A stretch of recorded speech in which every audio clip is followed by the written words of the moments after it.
In this module, we'll talk about diseases caused by unsafe water, sanitation, and hygiene, and how they can be classified, as well as the burden of disease due to unsafe water, sanitation, and hygiene, both in terms of deaths, or mortality, and disease, or morbidity. They say that three things in life are certain: birth, taxes, and death. And somehow some people manage to avoid taxes. But deaths are inevitable. There are about 55 million people who die every year. But there are even more people who have babies every year. About 135 million new babies are born each year. So that means that overall there's about a 1.1% increase in the global population each year, and the population will double every 60 years at current rates.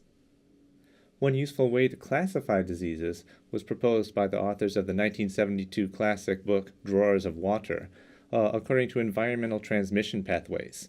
This so-called Bradley classification includes four types: waterborne, water-washed, water-based, and water-related diseases.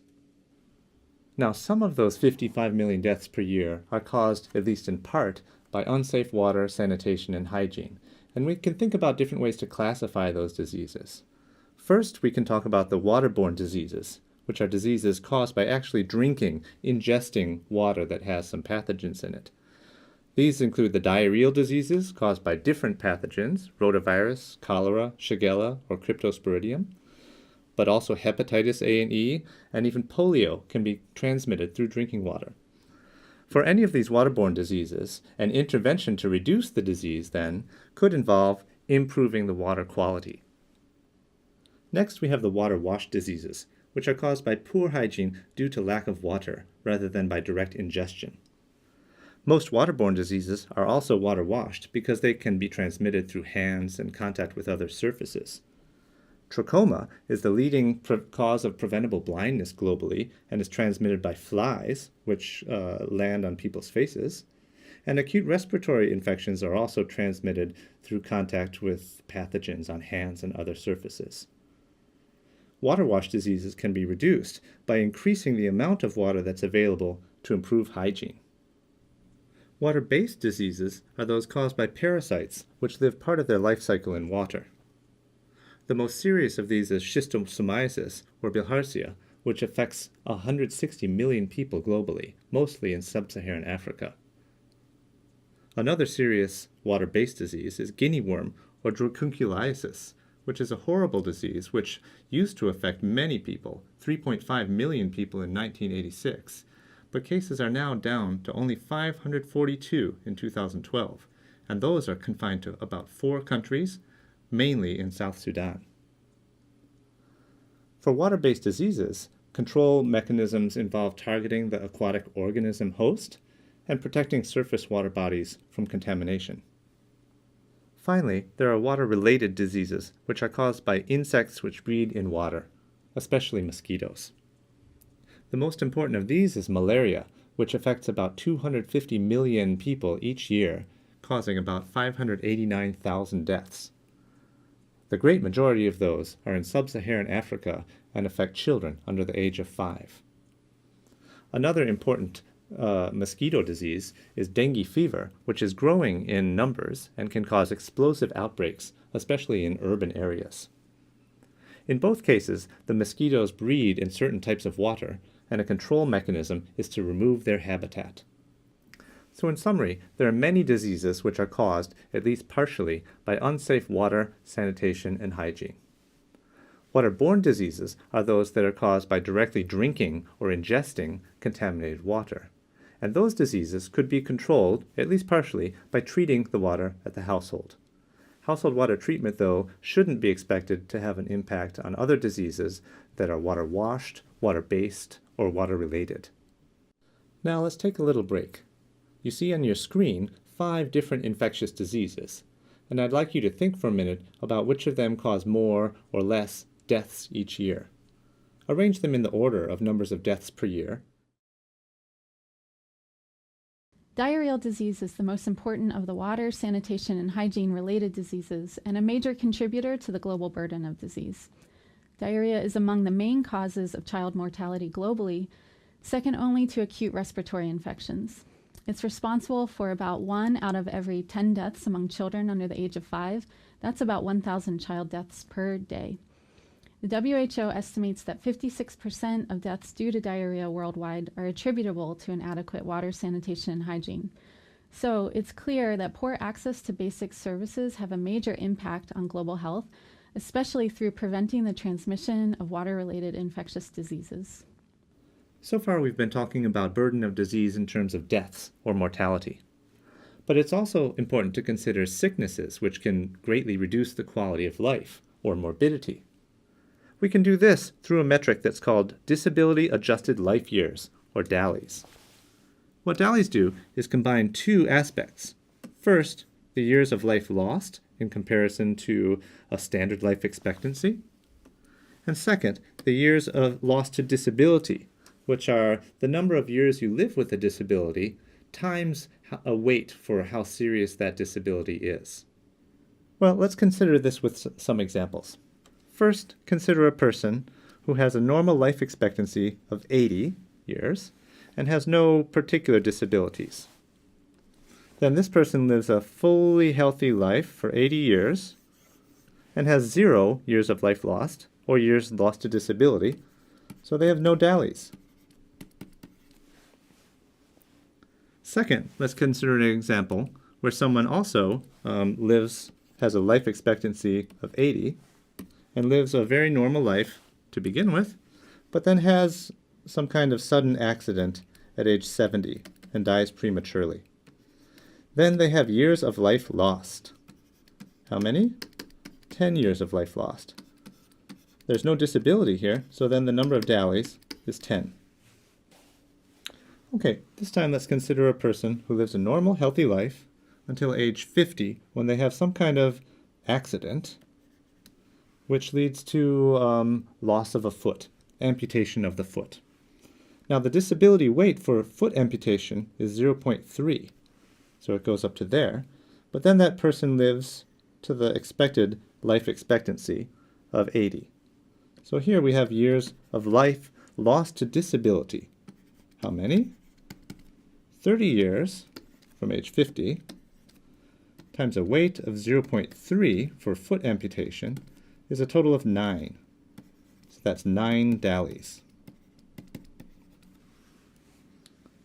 Finally, a more complicated example is a person who lives a normal life until age 36 when they contract HIV/AIDS. Full-blown AIDS without any medicine, without antiretroviral therapy, has a weight of 0.5. But after 4 years, that person then is able to get medication and have a much better quality of life with a weight of 0.167. Then that person lives until age 70, dying prematurely. 46, 36, and 40. So here we have years lost to disability, and here we have years of life lost. How many? 10 years of life lost. How many years lived with disability? We have 4 at that high rate. That's a total of 2. Plus 30 at a lower rate. That's 5 for a total of 7. So then the DALYs equals 10 plus 7, or 17. So you can imagine that diarrheal disease then, which impacts very young children in many cases, will also have a high contribution to DALYs because of the large number of years of life lost. Now that we have a metric for morbidity, the DALYs, we can examine the overall burden of disease posed by diarrhea and compare it to other diseases globally. Now, that 2013 WHO report about deaths globally hasn't yet been analyzed to develop DALY estimates. So we have to look at an older WHO report from 2008, shown up here, where they reported that diarrheal disease caused over 52 million DALYs per year, which, again, the distribution was very similar to the mortality numbers we've seen, with a little bit more than 3% of the global total and about 9% of the burden of disease for children. This report also listed country-wise DALYs And you could see that India was by far the largest country in terms of DALYs, in terms of disease burden, followed by other large countries, China, Nigeria, Pakistan, and the Democratic Republic of Congo, which all had more than 3 million DALYs. In fact, in DRC, the contribution of DALYs to the overall disease burden was more than 10% of all DALYs. So far, we've been talking about numbers generated by the WHO, either their 2000 report on mortality or earlier reports for morbidity or risk factors. But there is another large, important, and recent data set out there. It's called the Global Burden of Disease 2010 study, and it was done by the Institute for Health Metrics and Evaluation, or IHME, based in Seattle, Washington. The GBD 2010 study was a massive undertaking involving hundreds of scientists from all around the world, including many WHO researchers. However, even though it used a similar approach to the WHO models, WHO hasn't endorsed the findings, in part because of some methodological differences, and in part because they weren't given access to the data and the findings to validate them before publication. Some of the main differences between the two studies are that, first, IHME calculated new disability weights for various health conditions. This was done through a participatory online process, as well as through field surveys in a number of countries. Second, while WHO considered hygiene, water, and sanitation risks, IHME found that the data available for hygiene practices, nationally representative data sets, were too weak, so they decided not to include this risk factor. And then finally, in the IHME model, people accessing a basic level of water and sanitation, such as improved sources of water, like a borehole or a protected spring, or improved sanitation, a basic pit latrine, they were considered to suffer no burden of disease due to their water and sanitation. This was not the approach followed in the WHO models. Nonetheless, this was a massive and important undertaking, and we can learn a lot through its findings. Let's take a look at them. Let's take a look at the GBD 2010 data from the IHME website. You can find it just by searching for IHME. And then let's go straight to their data visualization.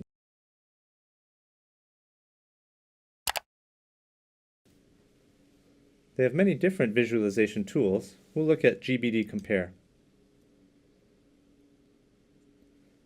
Now in GBD Compare, this is what's called a tree map, and if you hover over different diseases, you can see the percent of their contribution to the burden of disease.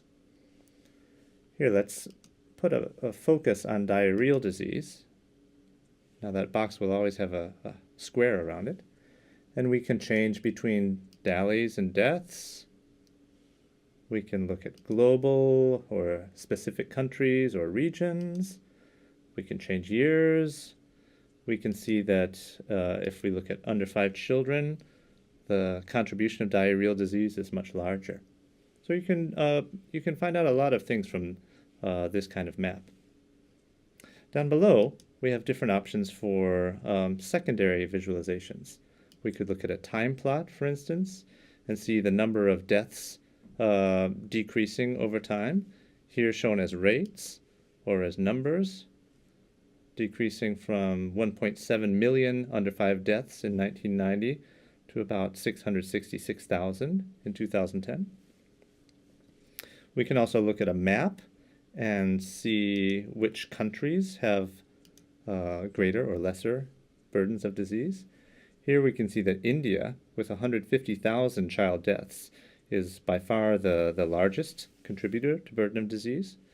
But if we looked at rates, then we would see more high rates in sub-Saharan Africa, and the same if we look at proportion of DALYs.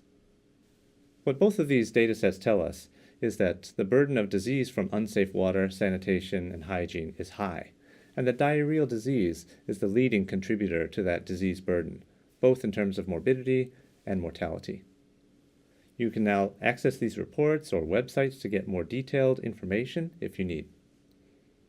In our next module, we'll be looking at some of the specific pathogens that cause diarrheal disease in drinking water.